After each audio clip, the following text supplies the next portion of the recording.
दोस्तों नमस्कार, stay toward channel में आपका स्वागत है। आज की क्लास में हम पर्यावरण एवं पारिस्थितिकी से संबंधित एमसीक्यू को हल करेंगे। इस तरह की कुल 7 से 8 क्लासेस आएंगी। तो जितने भी अभी तक प्रीवियस ईयर में पर्यावरण और पारिस्थितिकी क्वेश्चन आए उन सबको कवर कर लिया जाएगा। कल की क्लास यदि आपने अटेंड की होगी तो कल हमने साइंस के एमसीक्यू कराए थे। तो इसी प्रकार से एक दिन छोड़कर पर्यावरण की क्लास होगी और दूसरे दिन होगी साइंस की क्लास। ठीक है, आपको आज की क्लास कैसे सॉल्व करनी है, तो पहले आपको प्रश्न पढ़ना है, अपना उत्तर सोचना है, फिर देखना है कि आपके दिया हुआ या सोचा हुआ उत्तर सही है कि नहीं। तो पहला प्रश्न लेते हैं, निम्नलिखित में कौन जैव अवघटनीय प्रदूषक है, बायोडिकम्पोजेबल पॉल्यूटेंट है? सीवेज, एस्बेस्टस, प्लास्टिक या पॉलीथीन? उत्तर होगा सीवेज। सीवेज क्या होता है? मल और मूत्र वहित मल को ही सीवेज कहा जाता है। यह जैव अवघटनीय प्रदूषक है, जबकि एस्बेस्टस, प्लास्टिक, पॉलीथीन ये जैव अविघटित प्रदूषक के उदाहरण है। क्लियर?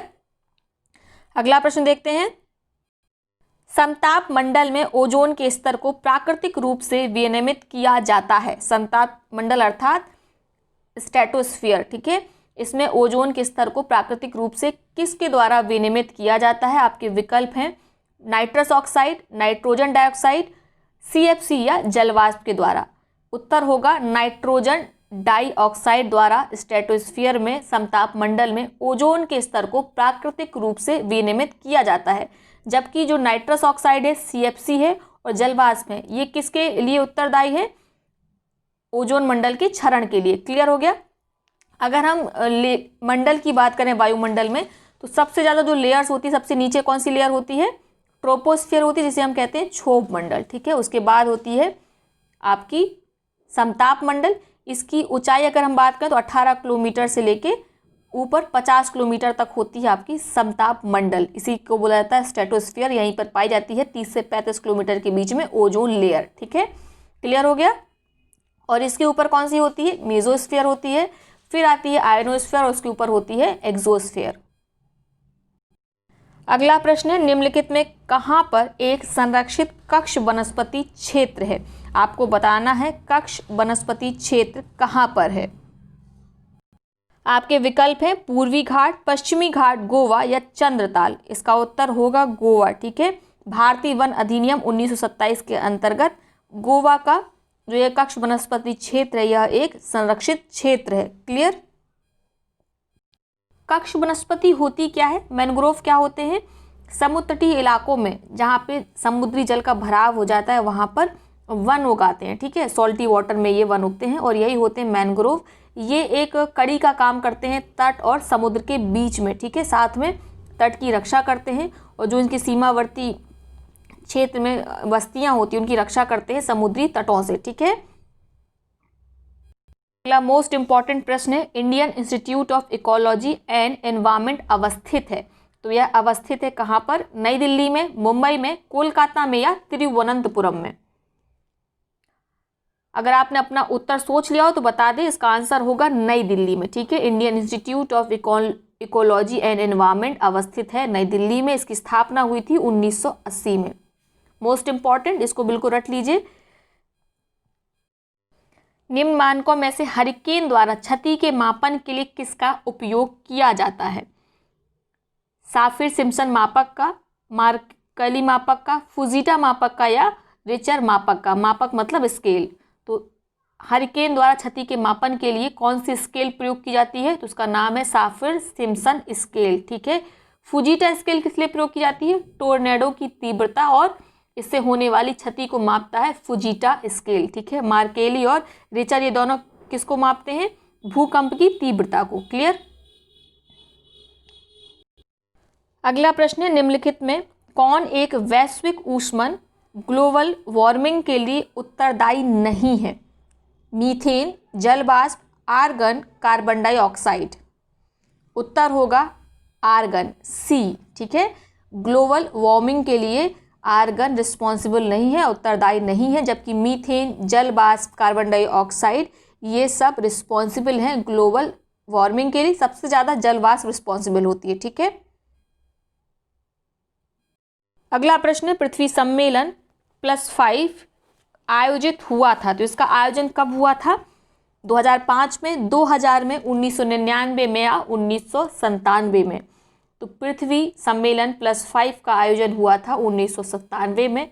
ठीक है, तो इसके 5 साल पहले चलते हैं, तब हुआ होगा पृथ्वी सम्मेलन। तो पृथ्वी सम्मेलन कब हुआ था? 1992 में। कहाँ हुआ था ये? रियो दी जेनेरियो, ब्राज़ील में। ठीक है, कुल 172 देशों ने इसमें हिस्सा लिया था। उसके 5 साल बाद 1997 में पुनः पृथ्वी सम्मेलन हुआ था। ठीक है, उसके बाद 2002 में हुआ था दक्षिण अफ्रीका के जोहान्सबर्ग में, और इसी सम्मेलन में एजेंडा 21 अपनाया गया था। क्लियर? अगला प्रश्न है, निम्नलिखित में कौन सा एक भारत के राष्ट्रीय जलवायु परिवर्तन कार्य योजना के 8 मिशनों में शामिल नहीं है? तो 2008 में राष्ट्रीय जलवायु परिवर्तन कार्य योजना लागू हुई थी, जिसमें कुल 8 मिशन थे, और इसमें कौन सा मिशन शामिल नहीं है? नाभिकीय शक्ति शामिल नहीं है। ठीक है, सौर ऊर्जा, वनीकरण, अपशिष्ट से ऊर्जा परिवर्तन, टिकाऊ ऊर्जा, ये सब इसमें सम्मिलित हैं। अगला प्रश्न है, निम्नलिखित में कौन एक भारत का बायोडायवर्सिटी हॉटस्पॉट नहीं है? तो भारत का बायोडायवर्सिटी हॉटस्पॉट मुख्यतः 3 जगहों पर है, पश्चिमी घाट में, हिमालय में, उत्तर पूर्वी भारत में। उत्तर पूर्वी भारत में कहाँ पर? मुख्यतः भारत म्यांमार सीमा पर। तो कहाँ नहीं है? विंध्यन रेंज में नहीं है। ठीक है, बायोडायवर्सिटी का मतलब, हॉटस्पॉट का मतलब जहाँ पे सबसे ज़्यादा जैव विविधता पाई जाती है। अगला प्रश्न है, समुद्री राष्ट्रीय पार्क अवस्थित है कच्छ की खाड़ी में, सुंदरबन में, चिल्का झील में, या उपयुक्त में से कोई नहीं? तो अभी जो ARO 2016 का एग्जाम हुआ था उसमें ये प्रश्न पूछा गया था। ठीक है, और बहुत लोगों ने इसमें गलती करी। इसका उत्तर क्या होगा? कच्छ की खाड़ी में है समुद्री राष्ट्रीय पार्क। मोस्ट इंपॉर्टेंट, इसको याद कर लीजिए। ठीक है, प्रीवियस ईयर लगाने से यही फायदा होता है आपको, जो पिछले वर्षों में क्वेश्चन आ चुके हैं कम से कम वो तो आपके गलत नहीं होते हैं। निम्नलिखित में कौन सा ईंधन न्यूनतम पर्यावरण प्रदूषण उत्पन्न करता है? आपके विकल्प है हाइड्रोजन, पावर एल्कोहल, पेट्रोल, या संपीड़ित प्राकृतिक गैस CNG। तो न्यूनतम पर्यावरण प्रदूषण उत्पन्न करता है हाइड्रोजन। ठीक है, अगला प्रश्न है, समुद्री खरपतवार निम्नलिखित में किसका महत्वपूर्ण स्रोत है? तो समुद्री खरपतवार से मिलता है आयोडीन, और विश्व में सबसे ज़्यादा कौन सा देश आयोडीन का प्रोडक्शन करता है? तो वह करता है चिली। ठीक है, याद रखिएगा।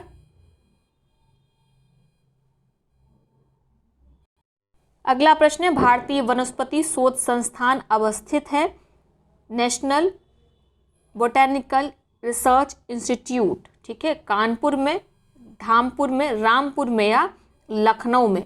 तो लखनऊ में स्थित है भारतीय वनस्पति शोध संस्थान, NBRI इसको शॉर्ट में बोलते हैं। ठीक है, कानपुर में क्या है? दलहन संस्थान है। ठीक है, रामपुर किस लिए फेमस है? चाकुओं के लिए। रामपुरी चाकू आपने सुनी होगी। निम्न में से सर्वाधिक जैव विविधता बायोडायवर्सिटी पाई जाती है शीतोष्ण पर्णपाती वन बायोम में, उष्णकटिबंधीय वर्षा वन बायोम में, शीतोष्ण घास प्रदेश बायोम में, या सवाना बायोम में? तो सर्वाधिक जैव विविधता पाई जाती है उष्णकटिबंधीय वर्षा वन बायोम में। अगला प्रश्न है, कथन ए पारंपरिक खेती के आधुनिक वैज्ञानिक क्षेत्र में रूपांतरण में हरित क्रांति की तकनीकी की महत्वपूर्ण भूमिका रही है। कारण है इसमें सामाजिक एवं पर्यावरणीय लागत सम्मिलित नहीं होती है। नीचे दिए गए कूट से आपको सही उत्तर चुनना है। कथन कारण दोनों सही हैं, या एक दूसरे की व्याख्या करते हैं या व्याख्या नहीं करते हैं।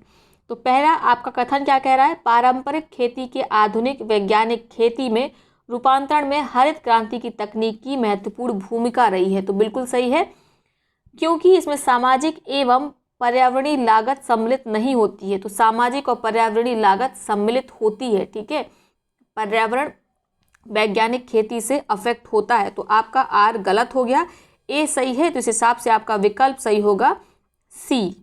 ए सही है किंतु आर गलत है।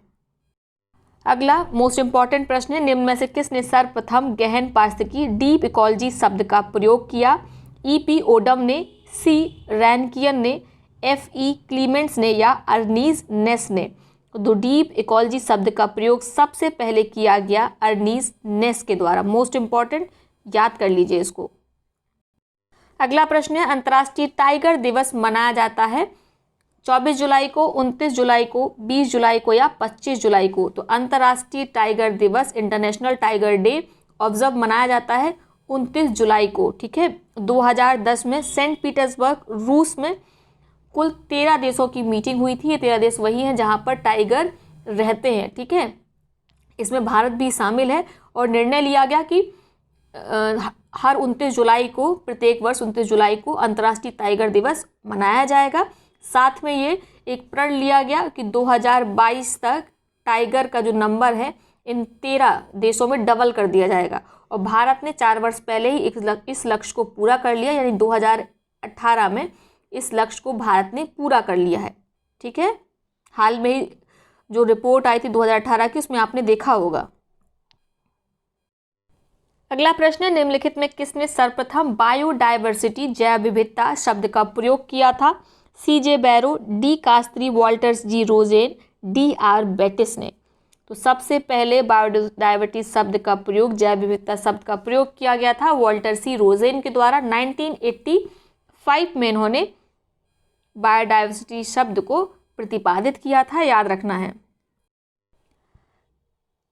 निम्न में से किसने तिब्बत के पठार के ऊपर सन 2005 में ओजोन आभा मंडल, ओजोन हेलो का पता लगाया था? तो सबसे पहले ओजोन हेलो का पता लगाया था M मोलिना ने, जोसेफ फरमन ने या GW केंट मूर ने या मार्कस रैक्स ने? 2005 में तिब्बत के पठार के ऊपर ओजोन आभा मंडल का पता लगाया था GW केंट मूर ने। वैज्ञानिकों की निम्न टीमों में से किसने सर्वप्रथम अंटार्कटिका के ऊपर ओजोन छिद्र का पता लगाया था? तो अंटार्कटिका के ऊपर ओजोन छिद्र का सबसे पहले पता लगाया था ब्रिटिश वैज्ञानिकों ने, ब्रिटिश टीम ने। इसमें 3 लोग मुख्यतः शामिल थे जो लीड रोल में थे, जो करमैन, ब्रायर गार्डनर और जोनाथन सैंकलिन। ठीक है। जोनाथन सैंकलिन, ब्रायन गार्डनर और जो करमन। ठीक है। अगला प्रश्न है, निम्नलिखित में कौन एक वायु प्रदूषण से संबंधित नहीं है? स्मॉग, अम्ल वर्षा, एस्बेस्टोसिस या यूट्रोफिकेशन? तो यूट्रोफिकेशन ये वायु प्रदूषण से संबंधित नहीं है। तो ये किससे संबंधित है? जल प्रदूषण से संबंधित। ठीक है। इसको हिंदी में संपोषण भी बोलते हैं। इसके अंतर्गत क्या होता है? जल में अप्राकृतिक रूप से पोषण बढ़ जाता है, फास्फोरस और नाइट्रोजन की मात्रा बढ़ जाती है और इसी को कहा जाता है यूट्रिफिकेशन। इससे जल में ऑक्सीजन की मात्रा कम हो जाती है। तो चलिए आज के सेशन में फ़िलहाल इतना ही। अगले सेशन में और ज़्यादा क्वेश्चंस लेके आएंगे। आज काफ़ी कम थे, 20 या 22 क्वेश्चन ही थे। तो चलिए मिलते हैं अगली क्लास में। अगर वीडियो आपको पसंद आए तो वीडियो को लाइक करें, साथ ही अपने मित्रों, सहपाठियों के साथ शेयर अवश्य करें। बहुत बहुत धन्यवाद।